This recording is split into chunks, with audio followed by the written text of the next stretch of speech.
Nessa altura do campeonato, com certeza você já ouviu falar sobre o tal do cancelamento. Seja porque você mesmo foi cancelado ou porque você viu alguém ser cancelado. Mas e aí, como nós católicos devemos nos portar diante dessa cultura do cancelamento?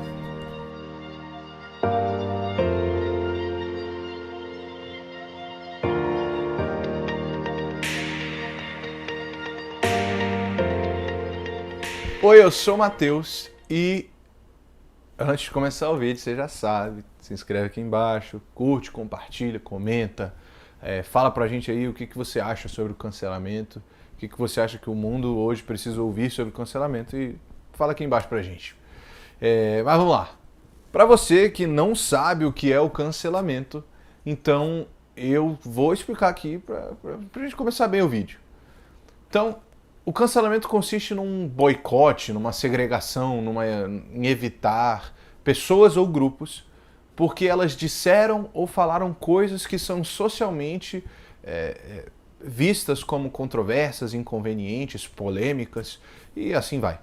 Então, esse é o fenômeno do cancelamento, né? A gente buscar segregar ou punir as pessoas a partir de algumas coisas que elas fizeram ou disseram publicamente, né? E a partir daí que surge o que nós chamamos de cancelamento, que a gente já viu várias vezes acontecer, que é um fenômeno muito comum hoje em dia, em que a gente vê várias e várias pessoas, principalmente famosos, sendo cancelados assim, de mês em mês tem um famoso novo aí que está sendo cancelado. Nós católicos devemos tomar partido em cima disso. É uma coisa tão comum, já é algo tão enraizado na nossa cultura que me parece razoável que a gente debata esse assunto já dentro das comunidades da nossa igreja.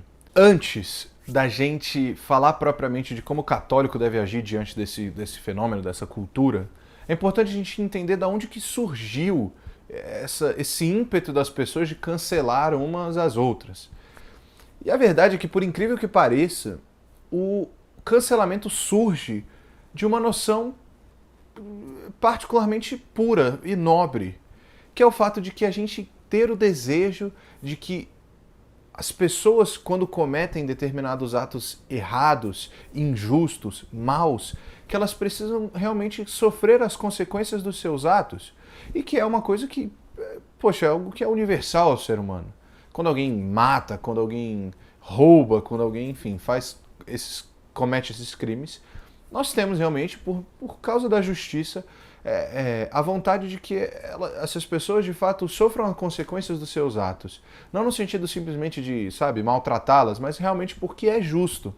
E o cancelamento em algum nível tem isso. O desejo de que as pessoas que fazem coisas que são erradas ou inconvenientes realmente possam perceber o mal que elas fizeram.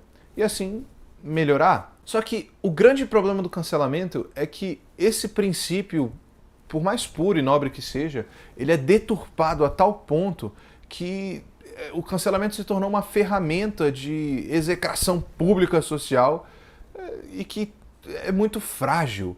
E é justamente sobre isso que a gente vai falar. O cancelamento, apesar de ter esse intuito talvez nobre de corrigir e de educar as pessoas, acaba não fazendo nenhum nem outro, porque realmente extrapola muito os limites que deveria existir e acaba por simplesmente ser um instrumento de destruição da fama de determinada pessoa.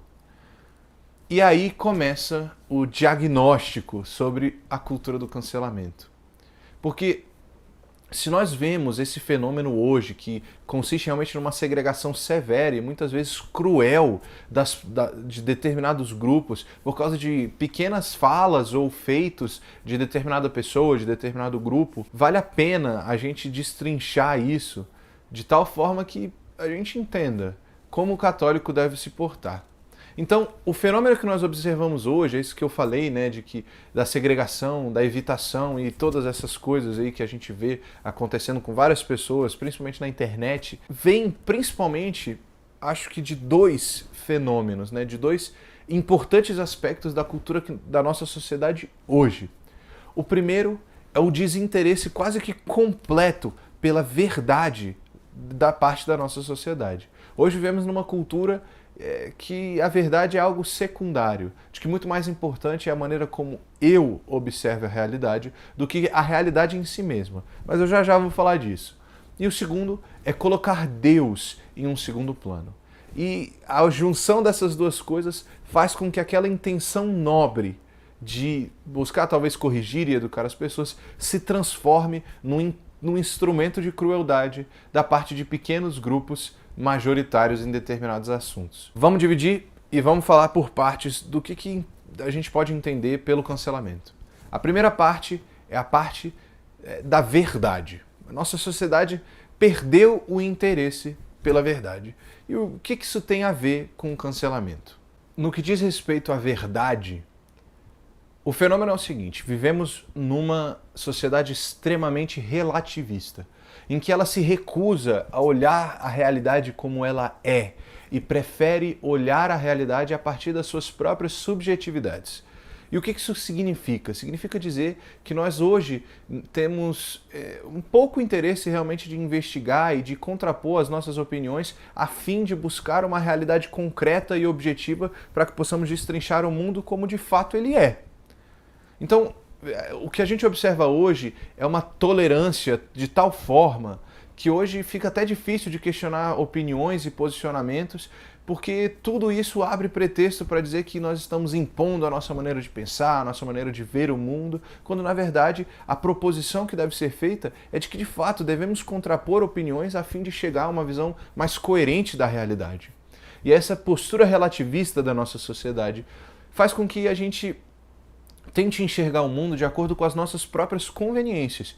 Então, eu não tento enxergar o mundo a partir da verdade como ela é, mas eu tento enxergar o mundo a partir do que é conveniente para mim acerca da realidade.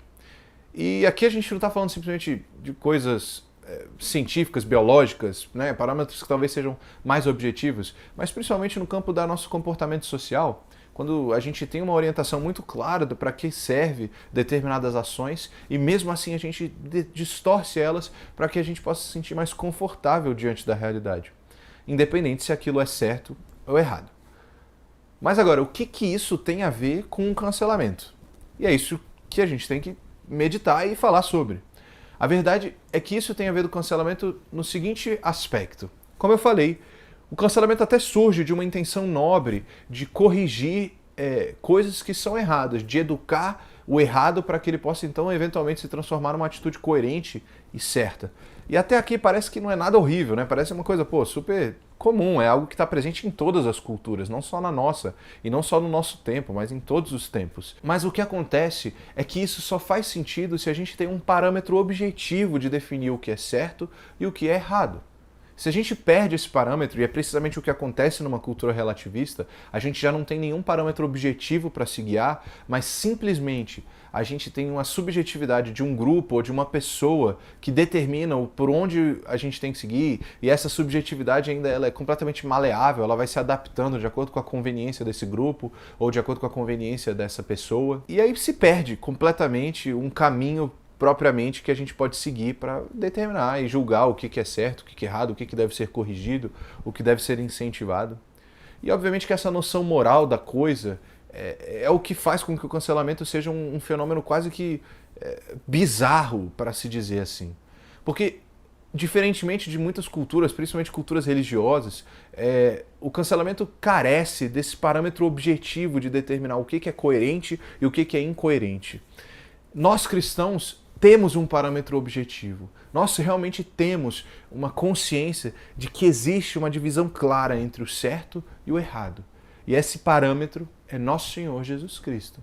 Jesus é o que determina o que é certo e o que é errado. Aquilo que corresponde à vontade de Cristo, nós chamamos de bom, de certo.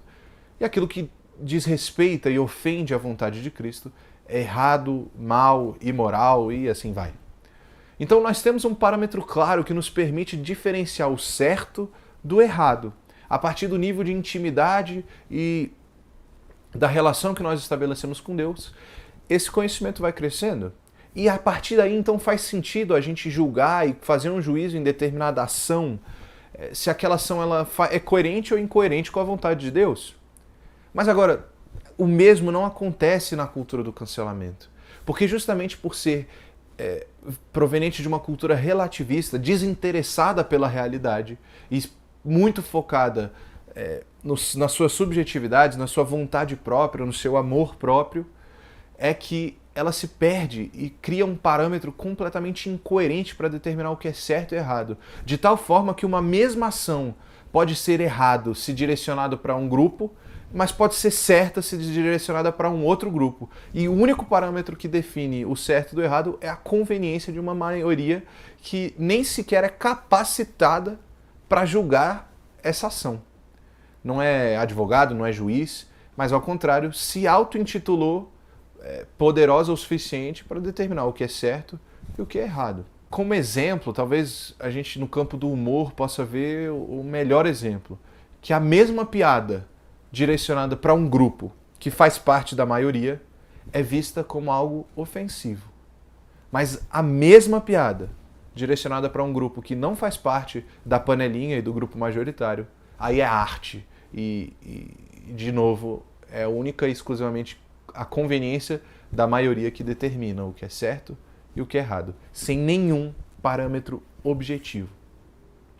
Então, criamos um fenômeno aberrante da cultura do cancelamento, de que ela se destoa completamente do intuito de corrigir e educar, e passa simplesmente como um instrumento de manipulação e ideologização do mundo a partir da conveniência de determinado grupo social. E isso não corresponde à realidade. Mas, de novo, faz todo sentido diante de uma sociedade que não é interessada na verdade. Mas agora, a segunda parte é a mais importante. Vivemos numa sociedade desinteressada de Deus. E aqui é a coisa mais importante desse fenômeno todo. Porque o que acontece?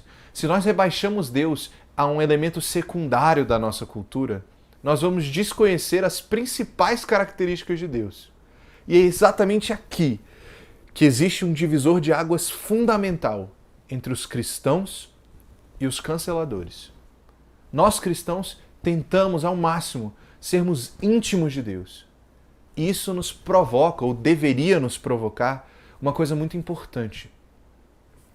Eu, ao me relacionar com Deus, ao ver a perfeição divina, eu consigo perceber em mim a minha miséria, o meu pecado e as minhas faltas, porque eu sou pecador. Mas ao mesmo tempo, ao me relacionar com Deus, e justamente por me reconhecer pecador, é nesse instante que eu reconheço a misericórdia do nosso Senhor. Porque de fato, pelos meus feitos, pelas minhas faltas, eu merecia a maior das punições. Porque eu ofendi aquele que mais me amou. E ofendi inúmeras e inúmeras e inúmeras vezes. Mas ao invés de me punir, talvez assim, da maneira mais adequada possível, Deus escolhe me educar, me corrigir, para que eu possa amar melhor dia após dia. E esse fenômeno de me educar dia após dia, mesmo quando a minha punição era justa e cabível, é o fenômeno da misericórdia. Deus vai nos dando repetidas chances, dia após dia. Os canceladores que colocaram Deus em segundo plano não reconhecem a misericórdia de Deus. E por isso são incapazes de transmitir aquilo que eles simplesmente não conhecem. E é por isso que o cancelamento é algo tão cruel e que busca simplesmente punir por punir determinados grupos e pessoas.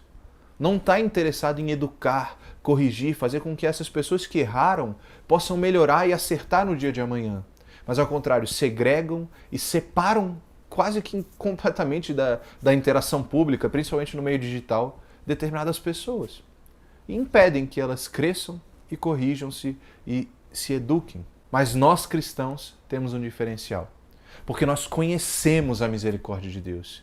Então, nada mais justo, nós católicos, que recebemos a misericórdia de Deus, transmitimos ela mesma para as pessoas ao nosso redor. Nós conhecemos a Cristo e Ele nos dá a sua misericórdia. Então, diante dos erros dos outros que vão acontecer, nós não devemos passar pano para eles, mas devemos agir com a misericórdia que nós mesmos recebemos. Isso é fundamental. Quando nós vemos uma pessoa errada, nós católicos devemos ser os primeiros a ir contra o seu cancelamento.